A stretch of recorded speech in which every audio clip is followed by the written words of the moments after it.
إن الحمد لله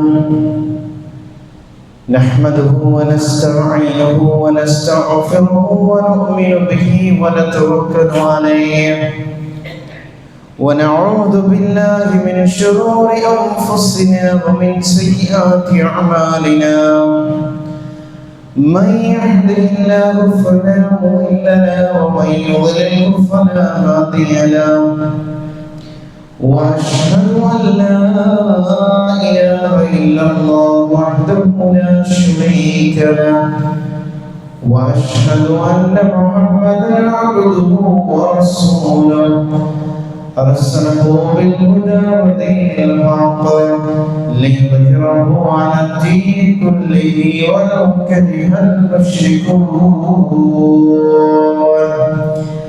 اللهم صل على محمد وعلى آل محمد كما صليت على إبراهيم وعلى آل إبراهيم إنك حميد مجيد اللهم بارك على محمد وعلى آل محمد كما باركت على إبراهيم وعلى آل إبراهيم إنك حميد مجيد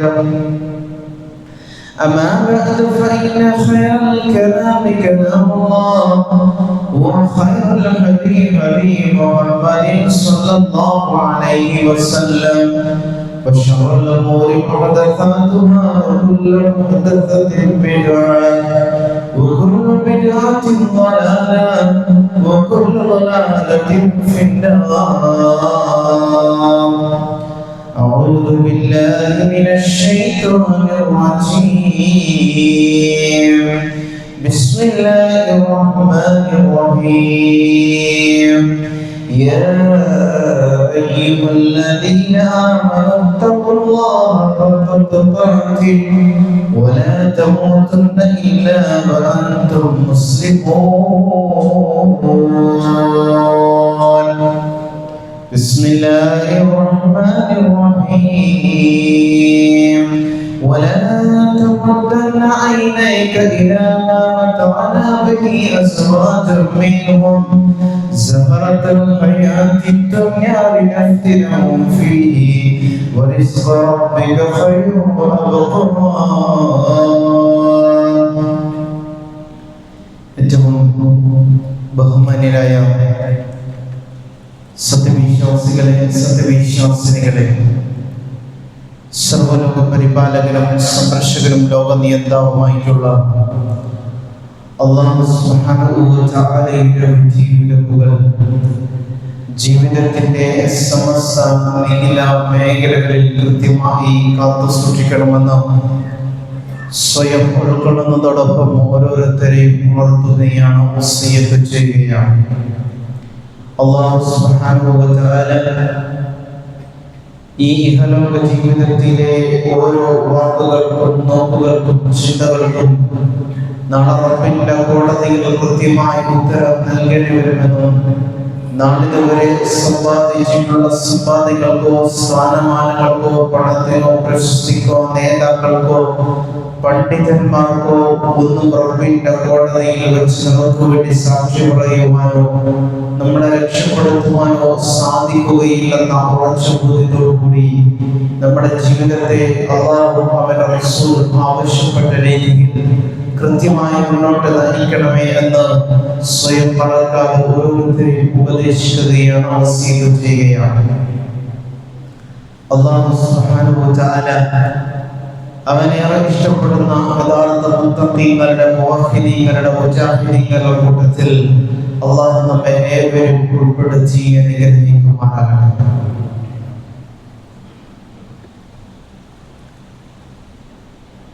ഒരു മനുഷ്യനെ സംബന്ധിച്ചിടത്തോളം അവന്റെ ദുനിയാവിലെ ജീവിതം എന്ന് പറയുന്നത്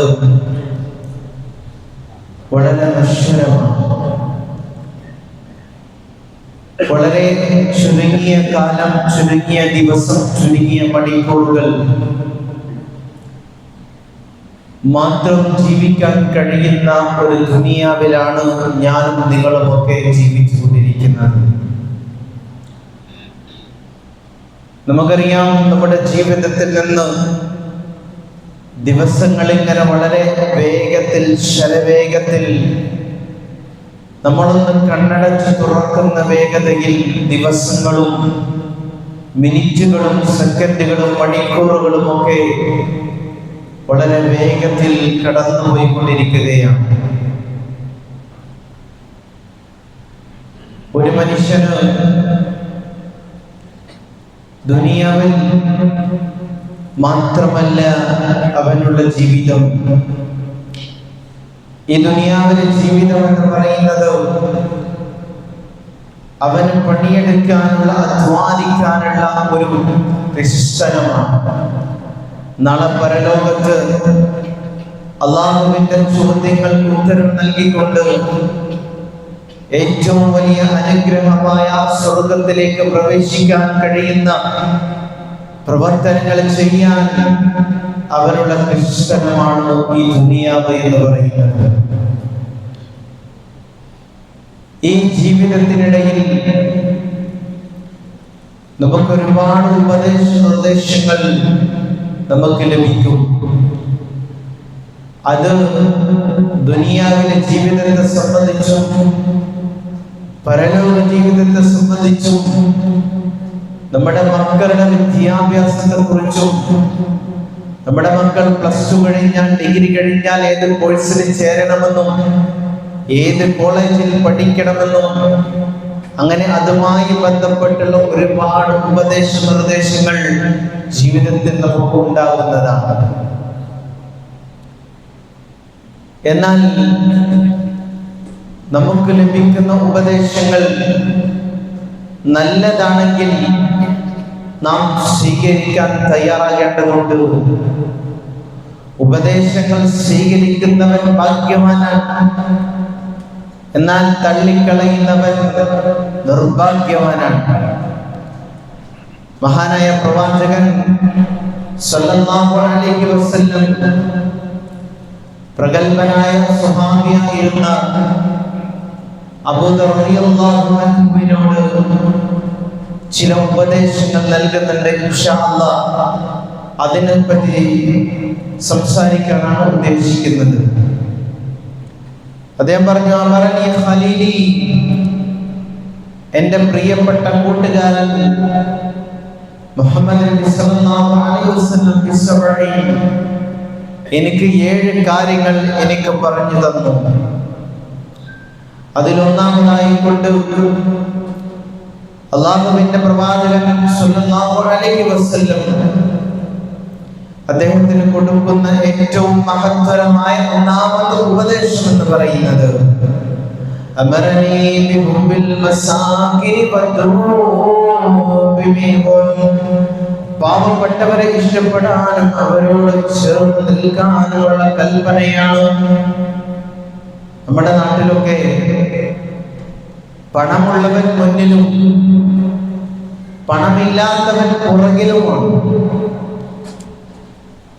നമ്മുടെ നാട്ടിലൊക്കെ ഏറ്റവും കൂടുതൽ അവഗണിക്കപ്പെടുകയും ചവറ്റുകൊട്ടയിലേക്ക് തള്ളപ്പെടുകയും ചെയ്യുന്ന ഒരു വിഭാഗമാണ് പണമില്ലാത്ത ദരിദ്രരായ മനുഷ്യന്മാർ.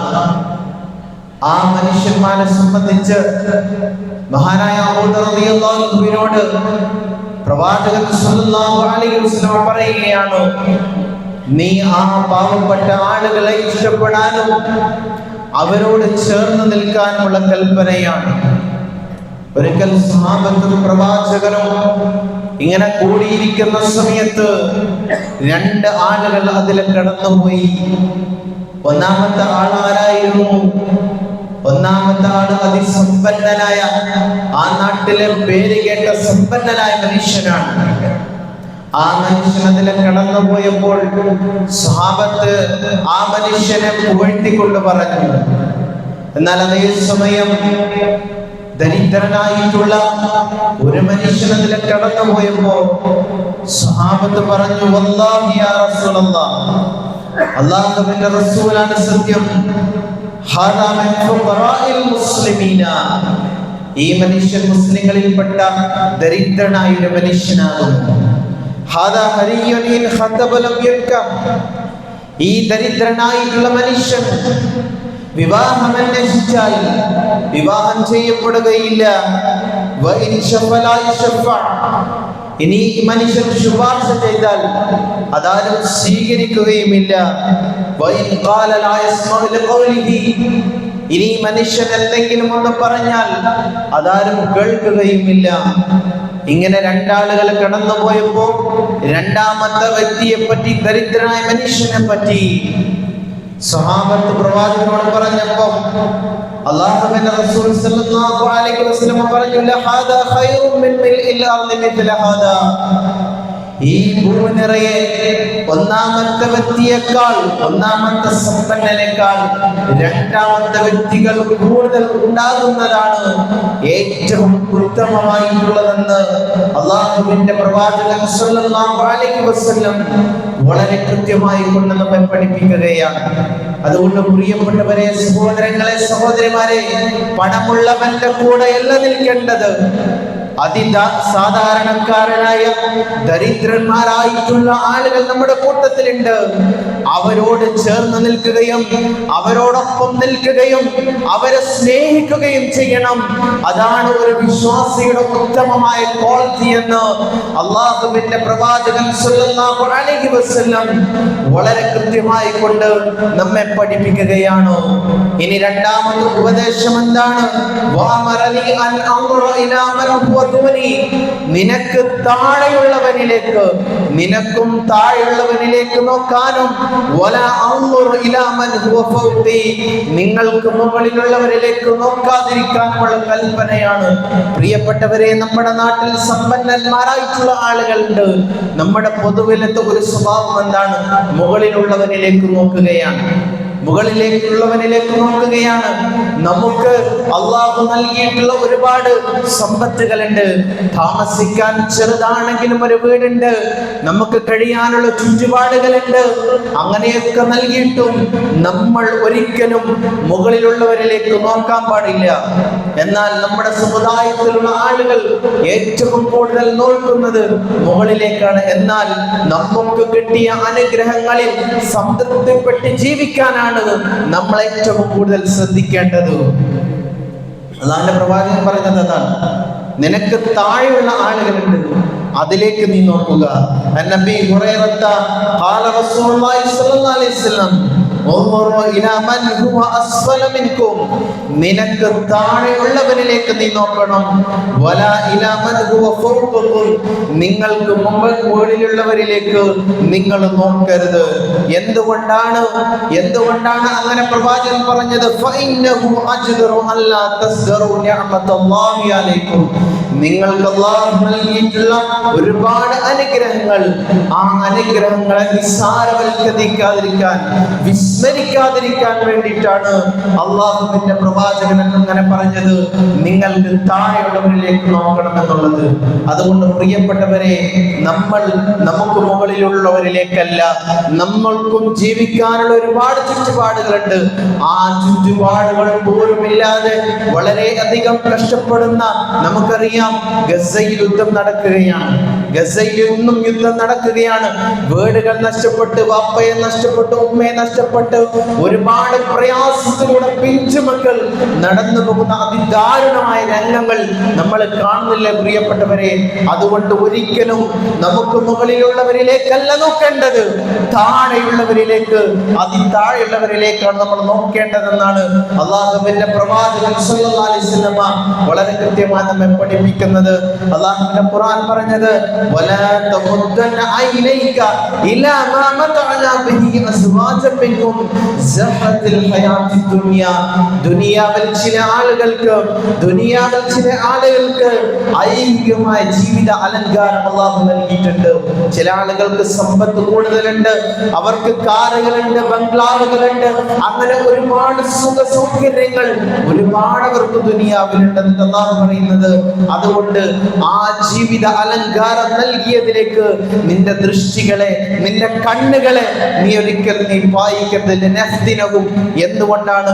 അള്ളാഹു അവരെ പരീക്ഷിക്കാൻ വേണ്ടി ഉദ്ദേശിക്കുകയാണ്. അള്ളാഹു അവരെ പരീക്ഷിക്കാൻ വേണ്ടി ഉദ്ദേശിക്കുന്നു. ഈ ജീവിത അലങ്കാരം നൽകിക്കൊണ്ട്, സമ്പത്ത് നൽകിക്കൊണ്ട്, പണം നൽകിക്കൊണ്ട് അള്ളാഹു അവരെ പരീക്ഷിക്കാൻ വേണ്ടി ഉദ്ദേശിക്കുകയാണ്. അതുകൊണ്ട് അതുകൊണ്ട് അള്ളാഹു നൽകുന്ന ഉപജീവനമാണ് എന്നും നിലനിൽക്കുന്നതും ഏറ്റവും ഉത്തമമായിട്ടുള്ളതെന്ന് അള്ളാഹുവിന്റെ പ്രവാചകൻ നമ്മെ പഠിപ്പിക്കുകയാണ്. അതുകൊണ്ട് പ്രിയപ്പെട്ടവരെ, ദുനിയാവിലെ ജീവിതത്തിലുള്ള അമിതമായ താല്പര്യമാണ്, അമിതമായ ഭ്രമമാണ് മനുഷ്യനെ കൊള്ളയിലേക്കും കൊലയിലേക്കും മറ്റു പല തിന്മകളിലേക്കും ഒക്കെ മനുഷ്യനെ നയിച്ചുകൊണ്ടിരിക്കുന്നത്. അതുകൊണ്ട് ദുനിയാവിലേക്കല്ല നമ്മൾ പണിയെടുക്കേണ്ടത്, ദുനിയാവിലേക്കല്ല പണിയെടുക്കേണ്ടത്.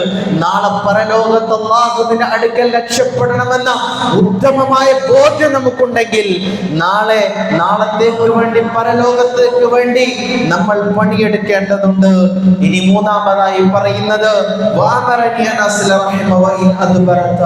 നിന്റെ കുടുംബക്കാർ പിന്തിരിഞ്ഞു പോയാലും നീ അവരോട് കുടുംബബന്ധം ചേർക്കണമെന്നുള്ളതാണ്. എന്താണ് ഇന്നത്തെ അവസ്ഥ?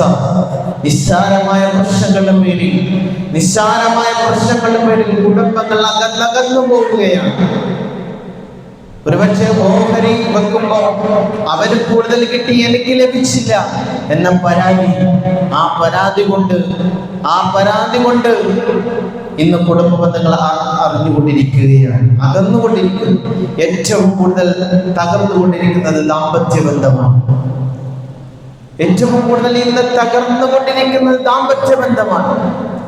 എന്തുകൊണ്ടാണ് ദാമ്പത്യ ബന്ധം തകരുന്നത്?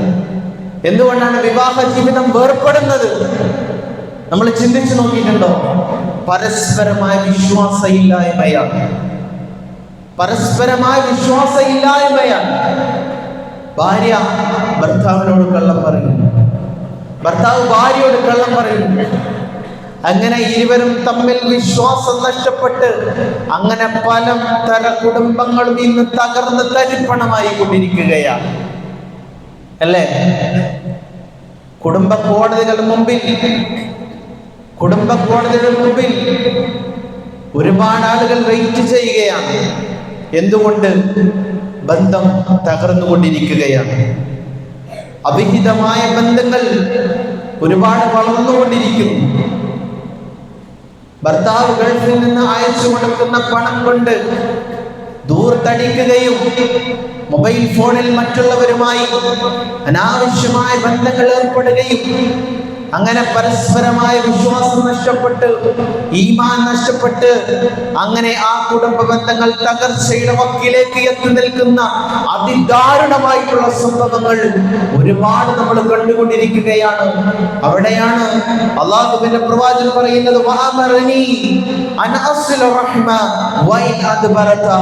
നിന്റെ കുടുംബക്കാർ നിന്നിൽ നിന്ന് പിന്തിരിഞ്ഞു പോയാലും, നിന്റെ അടുക്കൽ നിന്ന് പിന്തിരിഞ്ഞു കളഞ്ഞാലും അവരോട് നീ കുടുംബബന്ധം ചേർക്കണമെന്ന് നബി സല്ലല്ലാഹു അലൈഹി വസല്ലം അല്ലാഹു പറഞ്ഞതായി നമ്മെ പഠിപ്പിക്കുകയാണ്.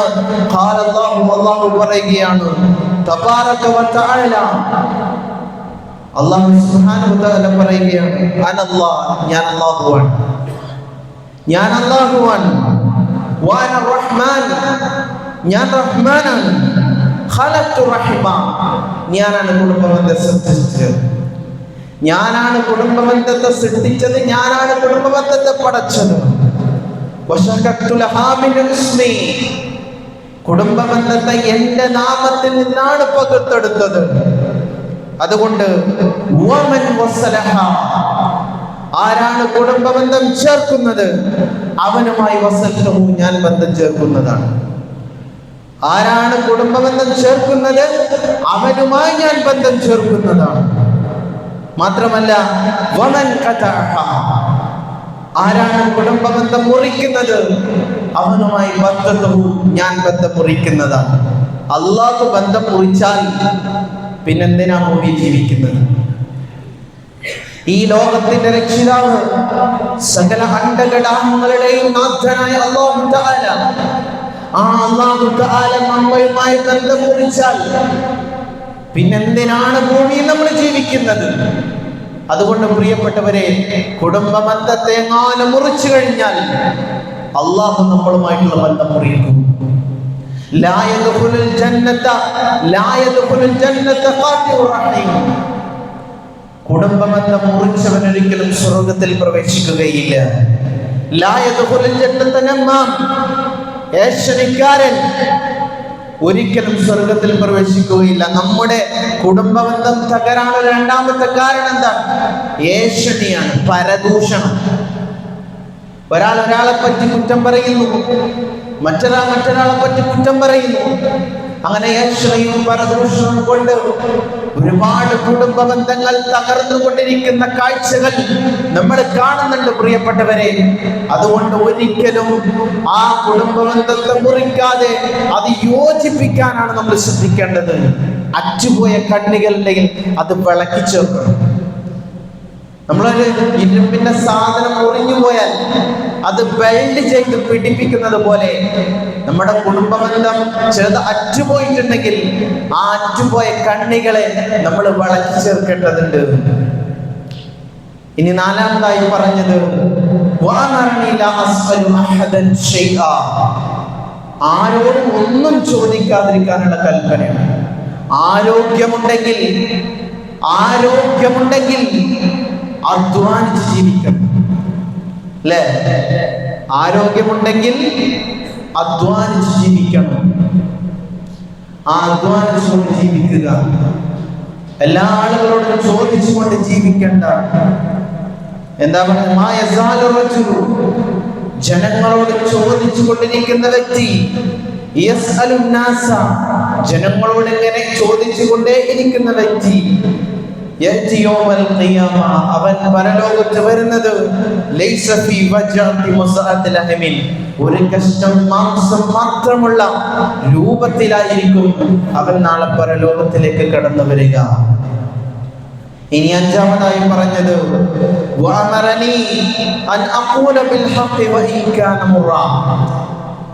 നമുക്ക് കൈപ്പാണെങ്കിലും ശരി സത്യം മാത്രമേ പറയാവൂ. സത്യം മാത്രമേ പറയാവൂ.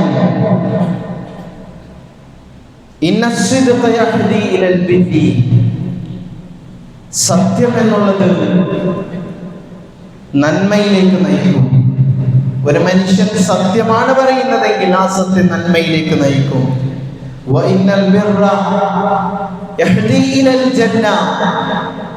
സത്യം സ്വർഗത്തിലേക്ക് നയിക്കും. ഒരു മനുഷ്യൻ സത്യം മാത്രമാണ് പറയുന്നതെങ്കിൽ അവനെ അല്ലാഹു സുബ്ഹാനഹു വ തആല സത്യമാണെന്ന് രേഖപ്പെടുത്തും. തീർച്ചയായിട്ടും കളവ് അത് തെമ്മാടിത്തത്തിലേക്ക് നയിക്കുമെന്നുള്ളത്. വാണ്ടാത്തരത്തിലേക്ക് മാത്രമാണ് കളവ് നയിക്കുക.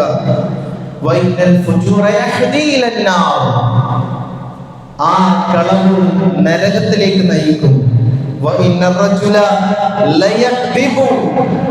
ഒരു മനുഷ്യന് കളവ് മാത്രമാണ് പറയുന്നതെങ്കിൽ അവനെ പെരുന്നുണയൻ എന്ന് അല്ലാഹു രേഖപ്പെടുത്തും. അതുകൊണ്ട് പ്രിയപ്പെട്ടവരെ, സത്യം മാത്രമേ ജീവിതത്തിൽ പറയാവൂ. തമാശയിൽ പോലും കളവ് പറയരുത്.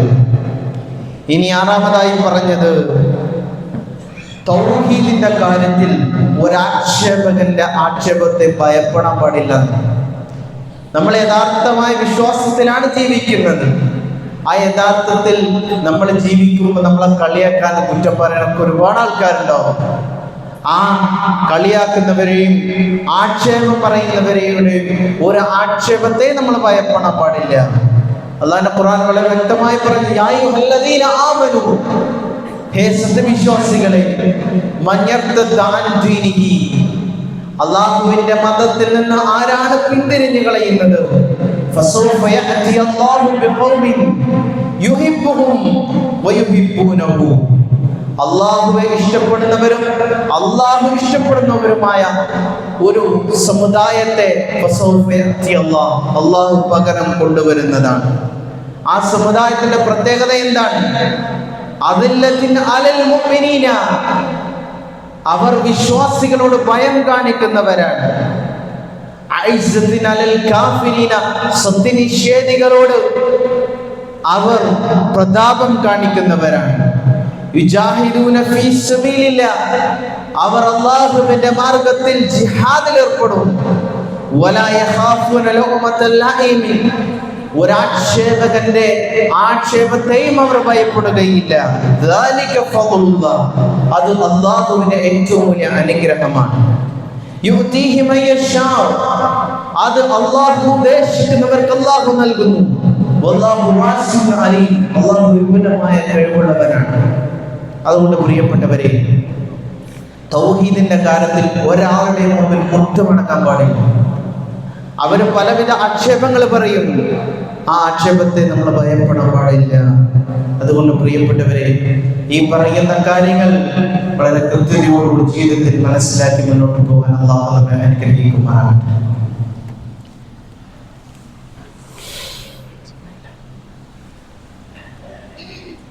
അൽഹംദുലില്ലാഹ് വസ്സലാത്തു വസ്സലാമു അലാ റസൂലില്ലാഹ് വഅലാ ആലിഹി വസഹ്ബിഹി അജ്മഈൻ. അമ്മാ ബഅദ്. യാ അയ്യുഹന്നാസ് ഇത്തഖുല്ലാഹ്. ഒരിക്കൽ കൂടി അല്ലാഹുവിന്റെ വിധികൾ അനുസരിച്ച് ജീവിക്കണം ഉണർത്തുകയാണ്, വസിയത്ത് ചെയ്യുകയാണ്. മഹാനായ പ്രവാചകൻ സല്ലല്ലാഹു അലൈഹി വസല്ലം അബൂദർ റളിയല്ലാഹു അൻഹു കൊടുക്കുന്ന അവസാന ഉപദേശമാണ് വഅമറനി വഅൻ അക്സറ മിൻ ഖൗലി ലാ ഹൗല വലാ ഖുവത ഇല്ലാ ബില്ലാഹ്. ലാ ഹൗല വലാ ഖുവത ഇല്ലാ ബില്ലാഹ് എന്നുള്ള ദിക്ർ അധികരിപ്പിക്കാനുള്ള കൽപ്പനയാണ്. ഫഇന്നഹുന്ന മിൻ കൻസിൻ തഹ്തിൽ അർശ്, അത് അർശിന്റെ താഴെയുള്ള നിധികളിൽപ്പെട്ട ഒന്നാകുന്നു. ഈ അബ്ദുല്ലാഹി ഇബ്നു ഖൈസിന് കൊടുക്കുന്ന ഏറ്റവും മഹത്തരമായ ഉപദേശം കൂടി ഈ സാന്ദർഭികത്തിൽ ഓർമ്മപ്പെടുത്തുകയാണ്. കുല്ലാ ഹൗല വലാ ഖുവത ഇല്ലാ ബില്ലാഹ്. ഇബ്നുൽ ഖൈസ് നീ ലാ ഹൗല വലാ ഖുവത ഇല്ലാ ബില്ലാഹ് എന്ന ദിക്ർ ധാരാളമായി നീ അധികരിപ്പിക്കപ്പെടുന്നു. ഫഇന്നഹാ കൻസുൻ മിൻ കുനൂസിൽ ജന്ന, അത് സ്വർഗ്ഗത്തിലെ ഒരു നിധികളിൽപ്പെട്ട ഒന്നാകുന്നു. അതുകൊണ്ട് പ്രിയപ്പെട്ടവരെ, ഈ മഹത്തരമായിട്ടുള്ള 7 ഉപദേശങ്ങൾ ജീവിതത്തിൽ പരമാവധി പ്രയോജനപ്പെടുത്തിക്കൊണ്ട്, പരമാവധി ഉപയോഗപ്പെടുത്തിക്കൊണ്ട് നല്ലതായ ഉപദേശങ്ങൾ ജീവിതത്തിൽ സ്വീകരിക്കുകയും വേണ്ടാത്ത ഉപദേശങ്ങൾ നിരാകരിക്കുകയും ചെയ്തുകൊണ്ട് ഏറ്റവും നല്ല സത്യവിശ്വാസികളായി ജീവിക്കുന്ന യഥാർത്ഥ ഭാഗ്യവാന്മാരുടെ കൂട്ടത്തിൽ അല്ലാഹു നമ്മെ ഏവരും ഉൾപ്പെടുത്തി അനുഗ്രഹിക്കുമാറാകട്ടെ.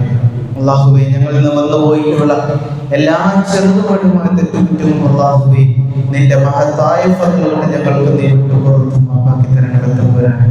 അല്ലാഹുവേ, ഞങ്ങളുടെ ജീവിതത്തിൽ അറിഞ്ഞോ അറിയാതെയോ, അറിഞ്ഞുകൊണ്ടോ അബദ്ധവശാലോ രഹസ്യമായ പരസ്യമായി വന്നുപോയ മുഴുവൻ തെറ്റുകുറ്റങ്ങളും നിന്റെ മഹത്തായ ഫضലുകൊണ്ട് ഞങ്ങൾക്ക് നീ വിട്ടുപുറത്തു മാപ്പാക്കി തരണമേ. അല്ലാഹുവേ, നാളെ മരണപ്പെടുന്ന സമയത്ത് ലാ ഇലാഹ ഇല്ലല്ലാഹ് എന്ന മഹത്തരമായ കലിമത്തിന്റെ വചനം ഒരു വീട്ടിലൂടെ മരണം വരിക്കുന്ന യഥാർത്ഥ ഭാഗ്യവാന്മാരുടെ കൂട്ടത്തിൽ അല്ലാഹുവേ ഞങ്ങളെ ഉൾപ്പെടുത്തി അനുഗ്രഹിക്കണമേ.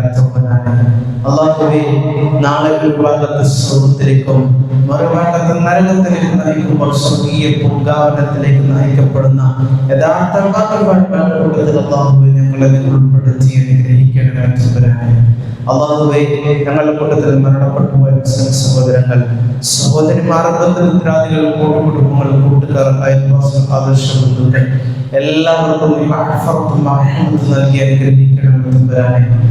അല്ലാഹുവേ, ഞങ്ങളുടെ മാതാപിതാക്കളെ നന്നായി പരിചരിച്ച് നിന്റെ സ്വർഗ്ഗത്തിലേക്ക് പ്രവേശിപ്പിക്കപ്പെടുന്ന യഥാർത്ഥ നല്ല മക്കളുടെ കൂട്ടത്തിൽ അല്ലാഹു ഞങ്ങളെ ഉൾപ്പെടുത്തി അനുഗ്രഹിക്കണമെന്ന്. اللهم اغفر للمؤمنين والمؤمنات والمسلمين والمسلمات توفنا مسلما والحقنا بالصالحين. اللهم اجرنا من النار، اللهم اجرنا من النار، اللهم اجرنا من النار. اللهم اعز الاسلام والمسلمين واذل الشرك والمشركين. ربنا تقبل منا انك انت السميع العليم وتب علينا انك انت التواب الرحيم. ربنا آتنا في الدنيا حسنة وفي الآخرة حسنة وقنا عذاب النار. آمين آمين آمين برحمتك يا أرحم الراحمين.